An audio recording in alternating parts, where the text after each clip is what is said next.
Imagine if every time your family ran out of groceries, you couldn't just go to the store. Instead, you had to pack up your house, pick a direction, and walk until you found a place where wild food was growing. For millions of years, during the time of the hunters, this was the only way to stay alive.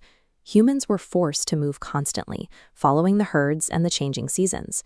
They lived in temporary shelters or caves, and it was a fragile existence.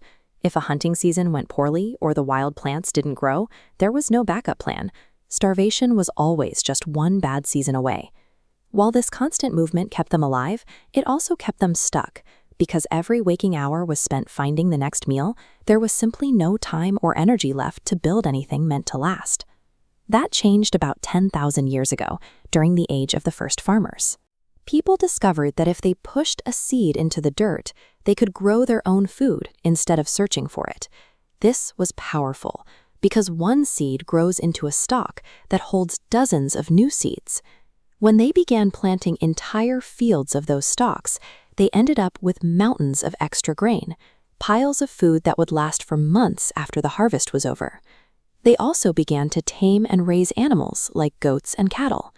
Instead of chasing wild game through the woods, they now had a walking supply of milk and wool right where they lived.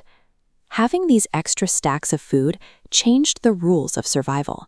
It gave humans a reason to finally put down their heavy bundles, stop running, and start building.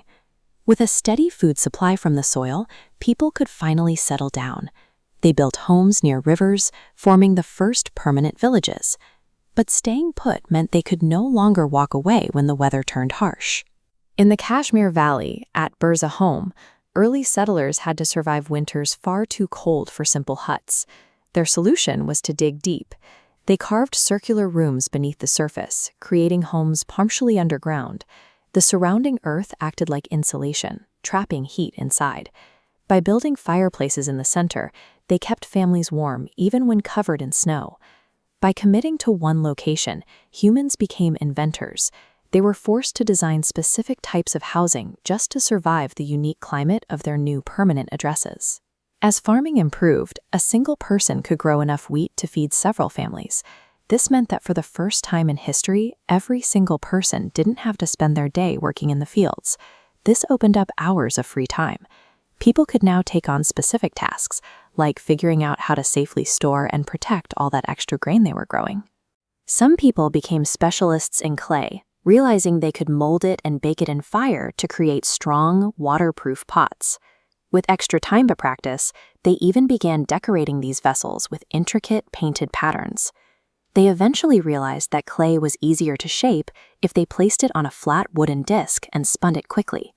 This simple rotating machine allowed them to produce pots much faster and more smoothly. Then came a massive leap. Someone realized that if a spinning wheel could shape clay, two wheels connected by a sturdy wooden rod could carry a heavy load. This was the birth of the axle and the first wheeled carts. By sharing the work, these communities turned their free time into an invention laboratory, taking humanity from simple mud bowls to the beginning of transportation. All the pieces were now in place. These villages had extra food, durable storage containers, and carts for moving heavy supplies. People began traveling to other settlements, swapping their extra grain or handmade pots for things their own village couldn't produce.